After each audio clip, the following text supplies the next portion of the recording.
अस्सलाम वालेकुम ख़वातीन हज़रात, मैं हूं आपका मेज़बान सुमैर। तो आज के नए प्रोग्राम में हम आपको खुशामदीद कहते हैं। दोस्तों, आज की इस वीडियो में हम कुछ ऐसी पाकिस्तानी सेलिब्रिटीज़ के बारे में बात करने जा रहे हैं जिनका बचपन और जवानी के शुरू के दिन बहुत ही अच्छे शरीफ घराने में गुजरे। उनकी तरबियत एक अच्छे ख़ानदान में हुई, लेकिन जैसे ही वो जवान हुई तो फिर उन्हें शोबिज़ का रुख करना पड़ा और शोबिज़ में आते ही फ़ैन फॉलोइंग, पैसा, दौलत, शोहरत ने उनकी ज़िंदगी को बदल के रख दिया। कुछ लोगों ने उनको बोल्ड लाइफ स्टाइल का लक़ब दिया, कुछ लोगों ने उनको स्टाइलिश का लक़ब दिया, कुछ लोगों ने उनको ग्रूमिंग का लक़ब दिया और कुछ लोगों ने उनको बेगैरती का लक़ब दिया। आज की इस वीडियो को देखने के बाद आप लोग क्या लक़ब देंगे और आप लोगों को क्या लगता है कि जब शोहरत आती है, पैसा आता है, दौलत आती है, तो जब इंसान बोल्ड हो जाता है, यानी कि उसके पूरे के पूरे कपड़े बिल्कुल थोड़े से होकर रह जाते हैं, तो आप उसको क्या लक़ब देंगे? आप क्या समझेंगे कि इन्होंने अपने आप को ग्रूम किया या अपनी ज़िंदगी को बर्बाद किया? तो चलिए वीडियो शुरू करते हैं, लेकिन उससे पहले आप दोस्तों से गुजारिश है कि अगर अभी तक आपने हमारे चैनल को सब्सक्राइब नहीं किया तो सब्सक्राइब कर दें और बेल आइकन पर क्लिक करना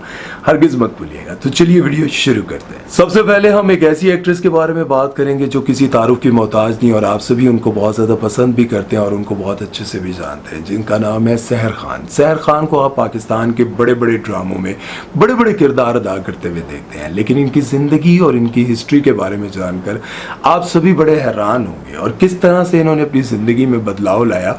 और ये सब कुछ जानने के बाद आप लोगों ने इनके बारे में कमेंट सेक्शन में अपनी राय जरूर देनी है। सहर खान का ताल्लुक एक बहुत ही गरीब घराने से था और इनको पढ़ने लिखने का बिल्कुल भी शौक नहीं था। ये अपनी दोस्त के साथ फुट्टा मारकर स्कूल से सीधा हम टीवी के मॉर्निंग शो में पहुंच जाती हैं और वहां पर इनकी मुलाकात होती है सनम जंग से। सनम जंग को ये इस शोबिज़ इंडस्ट्री को ज्वाइन करने का कहती हैं, तो सनम जंग इनको ऑडिशन देने का कहती हैं और ये ऑडिशन देती हैं और सिलेक्ट हो जाती हैं। ये घर से स्कूल के बहाने जाती है और स्कूल से फुट्टा मारकर सीधा वहां पर सेट पर पहुंच जाती है और आहिस्ता आहिस्ता ये चुप करके वहां पर काम करना स्टार्ट कर देती हैं। लेकिन जब इनके घर वालों को पता चलता है कि ये स्कूल नहीं जा रही, ये स्कूल से सीधा वहां पर चली जाती हैं, तो इनके घर में बहुत शोर शराबा मचता है, क्योंकि घर वाले बहुत ही शरीफ थे और वो नहीं चाहते थे कि उनकी बेटी शोबिज़ इंडस्ट्री में जाए। लेकिन सबके इतराज के बावजूद इनकी दादी इनका साथ देती है और इनसे ये वादा लेती हैं कि तुम शोबिज़ इंडस्ट्री में जा रही हो तो कभी भी कोई गलत काम नहीं करोगी, पूरे कपड़े पहनोगी, अच्छे सीन करोगी, सोबर काम करोगी। अब ये वादा करती हैं और फिर शोबिज़ इंडस्ट्री में आ जाती हैं। शुरू में ये स्पोर्टिंग रोल करती रहती हैं। जिन ड्रामों में इन्होंने स्पोर्टिंग रोल किए उनमें शामिल थे नकबजन, सांवरी और मुश्क, और उसके बाद इन्होंने लीड कैरेक्टर करना शुरू कर दिया। लेकिन जब इस लड़की को रातों रात हमजा सुहेल के साथ इतनी ज्यादा शोहरत मिल गई है तो ये तो अपनी सकाफत को ही भूल गई है, क्योंकि उस वक्त हमजा सुहेल के साथ इनका एक इतना गंदा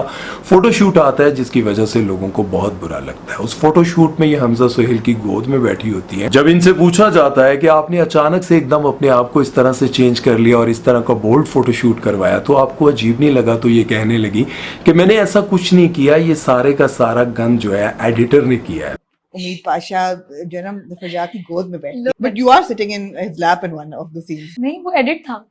अच्छा ठीक है, हाँ चीट किया था। Right right right. इनको मजाक लग रहा है। सारे मिलके हमको पागल बना रहे। नेक्स्ट है वो सेलिब्रिटी जिनके डिंपल्स के आप सभी बहुत दीवाने और जब से वो शोबिज़ इंडस्ट्री में आई हैं तब से लेकर अब तक उनके चर्चे कहीं ना कहीं सुनने को और देखने को मिलते ही रहते हैं।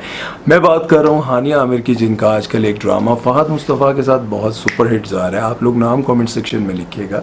उनको आप लोगों ने बहुत सारे ड्रामों में देखा और उनका लाइफस्टाइल देखते हैं और उनके पास इतना पैसा, घूमना फिरना सब कुछ आप देखते हैं, लेकिन उनकी हिस्ट्री के बारे में अगर आप जानेंगे तो आप हैरान हो जाएंगे। हानिया आमिर के वालिदैन की बचपन में ही डिवोर्स हो जाती है और ये अपनी वालदा के साथ अपने ननिहाल शिफ्ट हो जाती हैं और वहाँ पर इनके मामू इनको सपोर्ट करते हैं। वो बहुत ही अच्छी पढ़ी लिखी और शरीफ फैमिली होती है, लेकिन फिर क्या होता है कि टिकटॉक आ जाती है। टिकटॉक जैसे पहले डब स्मैश थी, वहाँ पर हानिया आमिर छुप कर फनी वीडियोस बनाया करती थी और फिर आहिस्ता आहिस्ता इतनी ज़्यादा फेमस हो गई कि एक बहुत बड़े डायरेक्टर की इनको कॉल आ जाती है कि आपको हम फिल्म जनान में एक रोल देना चाह रहे हैं। हानिया आमिर के लिए ये बहुत बड़ी बात थी और इन्होंने जब अपनी फैमिली के साथ बात की तो उनको मजाक लग रहा था, लेकिन इन्होंने जब सीरियस होकर सबको बताया कि मैं फिल्म में काम करने जा रही हूँ तो इनके मामू को बहुत गुस्सा आया। अब जाहिर है कि एक शरीफ खानदान से ताल्लुक रखने वाले शख्स को कभी भी ये अच्छा नहीं लगेगा कि उसकी भांजी एक फिल्म में काम करने जा रही है, और फिल्म में काम किस तरह के होते हैं, किस तरह के सीन्स होते हैं, ये आप सभी बहुत अच्छी तरह जानते हैं।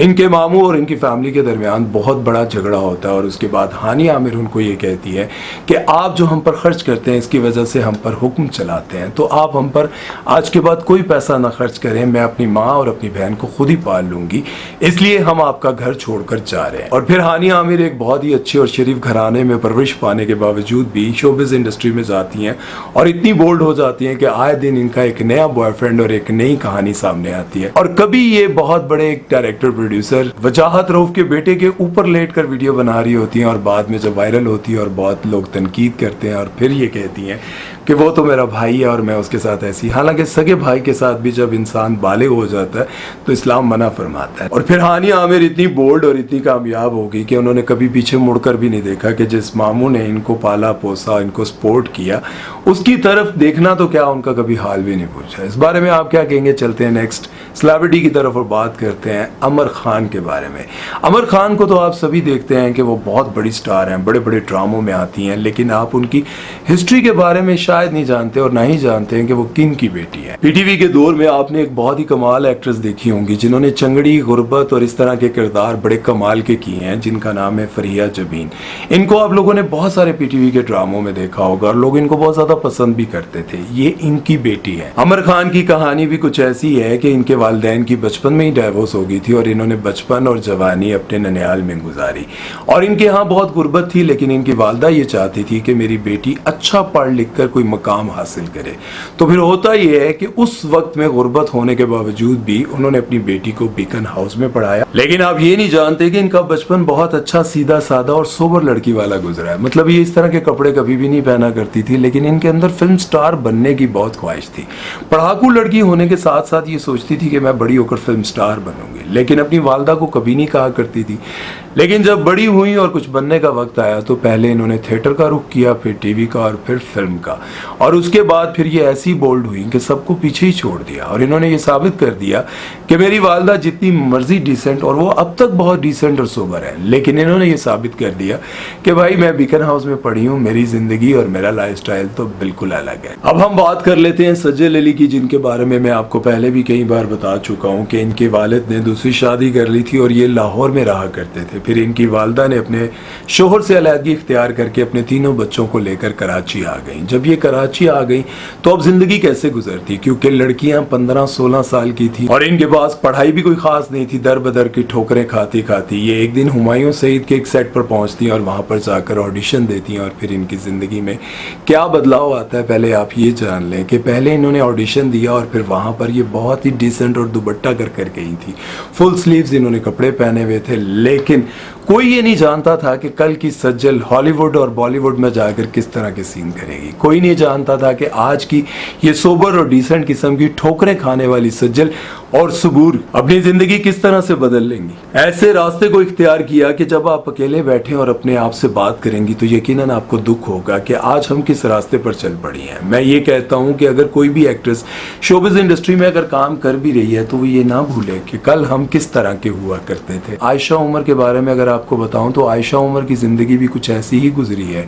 उनकी वालदा ने उनको वैन चलाकर बच्चों के स्कूल की पिक एंड ड्रॉप करके उनको पाला पोसा, पढ़ाया, बहुत अच्छे अच्छे स्कूलों में पढ़ाया। और जब आयशा उमर बड़ी हुई तो उन्होंने अपनी वालदा को कहा कि मैंने शोबिज़ में काम करना है। तो उनकी वालदा ने कहा कि मैंने तुम्हें इतना अच्छा पढ़ाया लिखाया इसलिए नहीं था कि तुम शोबिज़ इंडस्ट्री में जाकर इस तरह के बेहुदा काम करो, लेकिन उन्होंने अपनी जिद बरकरार रखी और फिर वो शोबिज़ इंडस्ट्री में आ गई। और फिर उनके बाद आयशा उमर वो वाहिद ऐसी एक्ट्रेसेस हैं जिन्होंने अवार्ड शो में हादी कर दी। मतलब ऐसे ऐसे वो लिबास पहन कर आती हैं कि देखने वाला भी हैरान रह जाता है कि किस तरह से वालदा ने इनको पढ़ाया। मतलब एक माँ जो बाप बनकर पिक एंड ड्रॉप बच्चों को देती है और उससे पैसा कमाती है और फिर अपने बच्चों को पढ़ाती है, लिखाती है, और फिर वो बच्चे बड़े होकर इस तरह के काम करते हैं, तो फिर जाहिर है माँ के दिल में कहीं ना कहीं ये मलाल तो ज़रूर होगा कि मेरी बच्ची ये क्या कर रही है। लेकिन जाहिर है पैसा आता है, शोहरत आती है, दौलत आती है, तो माँ बाप भी पिघल ही जाते हैं, कहते हैं चलो थोड़ा वक्त सुकून का तो गुजर ही जाएगा। लेकिन औलाद को ज़रूर सोचना चाहिए कि जिस दुनिया में हम रह रहे हैं ये हमेशा हमेशा के लिए नहीं है। इस दुनिया से हमने कूच कर जाना है और वापस लौट कर उस मकाम पर जाना है जहां हमने हमेशा हमेशा रहना है।